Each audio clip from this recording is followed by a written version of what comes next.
Shalom, Assalamualaikum, Om Swastiastu. Selamat pagi sahabat PMI dimanapun kalian berada.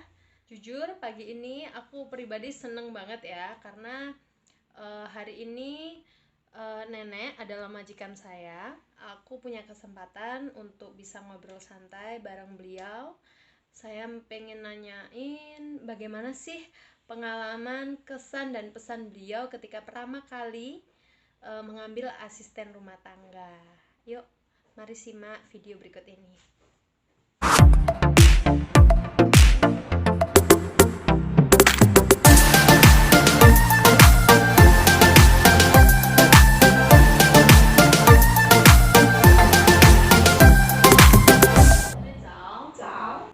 奶奶，谢谢你给我时间可以做录音。我们要想给大家看一下，我们要问2件事。第一点呢，我要问一下，雇主第一次办理家庭看护工是怎么经验呢？是这样，奶奶第一次就是申请家庭看护工，是透过在台湾的人力中介公司申请的。那么在民国107年5月的时候，那奶奶申请就是Ubella，你很欢迎你到我们家来做看护工。那么因为在一月份的时候，107年1月的时候，爷爷突然走路不稳，那么到台大医院去，他被诊断是帕金森氏症，那走路很不稳，很容易跌倒，然后行动都不方便，那奶奶很着急，后来就是马上申请到80量表，因为奶奶觉得，因为奶奶年纪也大了。那么身心的压力很大，所以就申请80量表就通过了。那后来就在台大医院陆陆续续的看门诊，那就用药，那对症下药，就后来爷爷的情况慢慢的改善。那5月份呢，很高兴，也很欢迎于贝拉就来到我们家帮忙，那减轻我很大的负担跟压力。那我先跟大家说放映一下。那jadi begini, seperti yang teman-teman lihat, nenek mengutarakan bagaimana pengalaman beliau mengambil asisten rumah tangga pertama kali. Jadi dia tuh senang banget gitu kan. Tahun 2018, tepatnya bulan 5 waktu itu beliau bisa mengambil saya sebagai asisten rumah tangganya untuk membantu keperluan rumah tangga. Jadi kenapa beliau bisa mengambil asisten rumah tangga itu karena kakek suami beliau mengalami sakit Parkinson, yaitu ada sakit di kakinya, jadi lebih kayak susah jalan gitu ya. Tapi pada waktu itu lebih parah lagi, jadi kakek itu benar-benar yang nggak bisa jalan, beliau harus duduk di kursi roda. Nah, setelahnya ketika nenek bisa mengambil surat untuk mengambil asisten rumah tangga dari dokter, itu harus seizin dokter ya.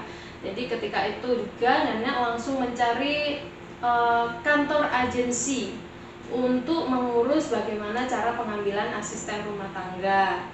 Nah, akhirnya pada waktu itu tepatnya bulan Maret, Sanye Pan.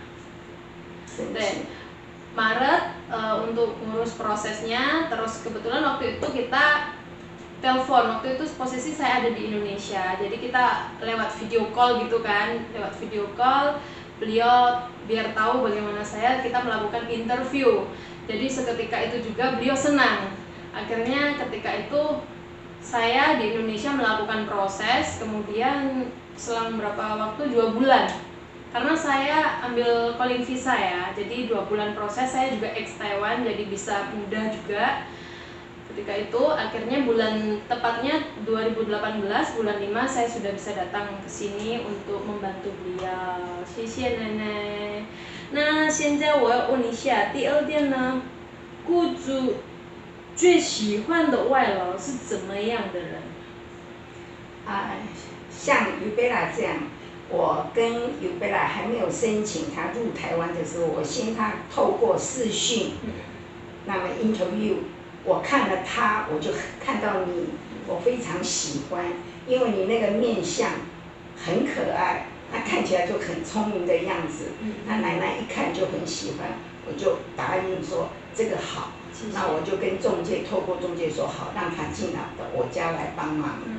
那第一个我喜欢的就是像于贝拉这种形状的人，第一个他来了以后，果然不出我所想的，他是一个很聪明、很伶俐，而且对中文有一点懂，也会讲，在沟通上也没什么困难。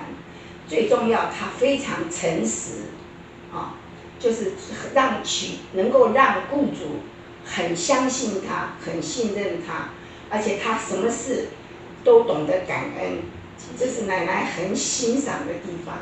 然后当然第二个就是我喜欢的雇主也是要能够勤快，不偷懒，然后做任何事情，做任何工作都很用心，然后很有耐心，教他都可以接受，然后很主动，不要说你什么事情要叫你这样做你再做，不是，他非常主动，然后各方面呢也很勤快，然后他的卫生习惯也好，也很爱干净，很爱清洁，所以把我们的这个家弄得很条条有理，很干净，那每个人来都很称赞。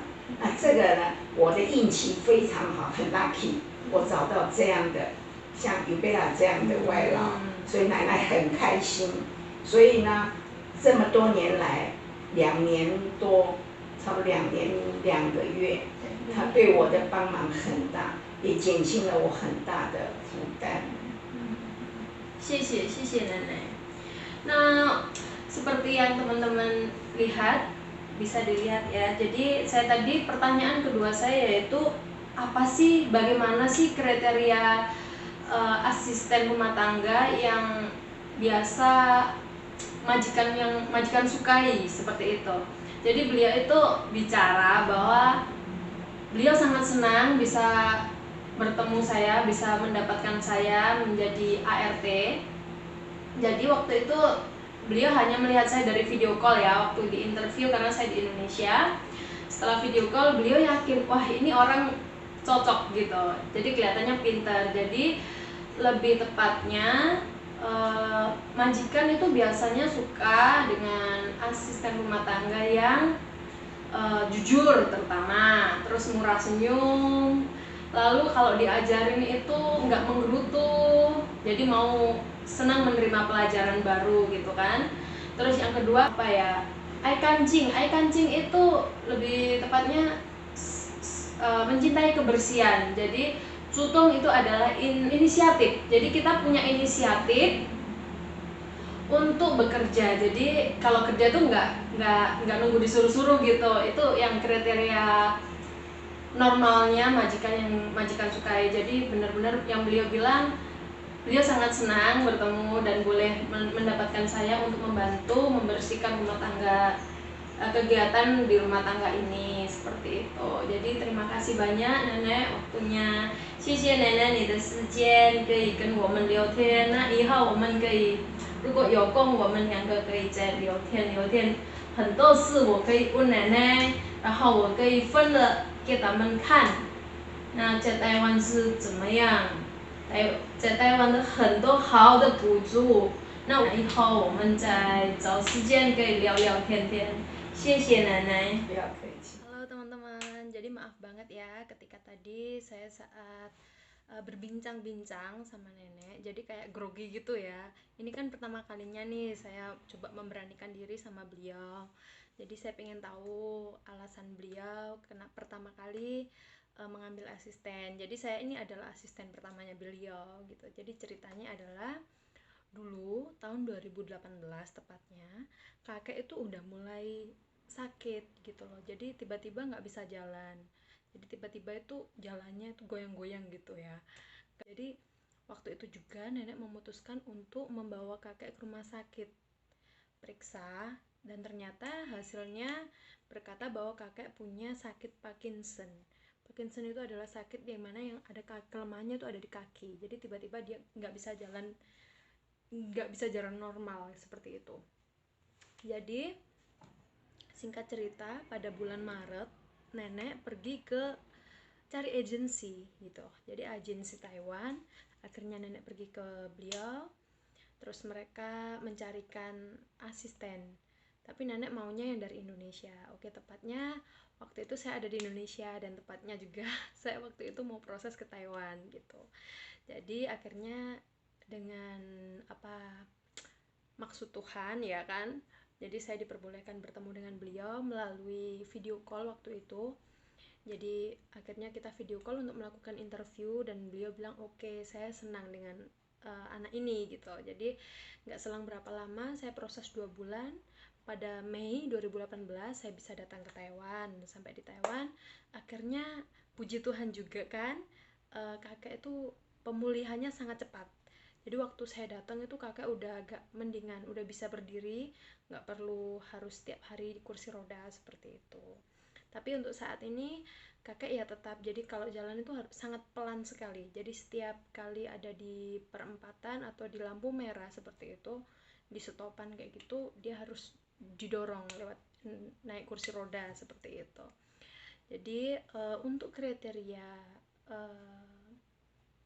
ART atau tenaga kerja asing di Taiwan, beliau bilang yang terutama ya bisa bicara. Tapi jangan khawatir nih buat teman-teman yang belum bisa bicara atau pertama kali kesini, jangan canggung. Artinya apa? Karena untuk pengalaman saya, pertama kali saya datang dulu juga nggak bisa bicara gitu loh. Jadi tapi dengan tekun, pokoknya ya rajin ya, belajar rajin, terus jangan pernah takut salah berucap. Karena apa? Orang-orang pada baik kok. Kalau kita salah, nanti mereka mau benerin. Jadi kita lama-kelamaan setiap hari dengar, setiap hari belajar, jadi cepat bisa interaksi gitu kan, ngobrol sama orang-orang di sekitar kita. Jadi jangan takut ya buat teman-teman yang baru atau mungkin mau datang udah takut, aduh nggak bisa ngomong nih. Nggak perlu. Jadi kalau kalian udah punya tekad, yang penting niatnya, tekadnya sungguh-sungguh, jadi giatnya utama seperti itu. Nah yang kedua adalah jujur. Memang itu modal utama ya kan. Jujur, karena kita harus ikut orang itu, yang paling mahal itu bukan gajinya, tapi yang paling mahal itu adalah kepercayaan orang itu terhadap kita. Jadi kita harus benar-benar yang menjaga kepercayaan orang itu, terutama majikan kita kepada kita seperti itu akan membantu kita untuk bekerja lebih enak gitu loh. Jadi kerja itu apa-apa kalau udah dipercaya kan enak banget jalannya gitu kan. Nah itu poin yang kedua. Dan yang ketiga yaitu kita murah senyum. Jadi kan biasanya tuh banyak tuh yang gampang tersinggung, namanya juga ikut orang. Jadi kalau ada salah ditegur, kita ya maklum ya, kita ikut orang jadi ya terima aja lah gitu. Oke, yang berikutnya, orang sini tuh suka kebersihan, jadi ya itu harus peka. Jadi kalau apa-apa ya jangan nunggu disuruh gitu kan. Jangan nunggu disuruh, jadi ya langsung dikerjakan apa adanya. Apa yang harus dikerjakan, kalau belum tahu nanya lagi, kalau nggak tahu atau kurang yakin nanya lagi. Itu sangat bagus banget, itu mendukung pekerjaan kita tuh lancar juga, karena majikan lebih suka seperti itu daripada tiba-tiba bilang how, oke, saya mengerti, tapi ketika dikerjakan pekerjaannya salah. Nah itu juga akan malah mengecewakan.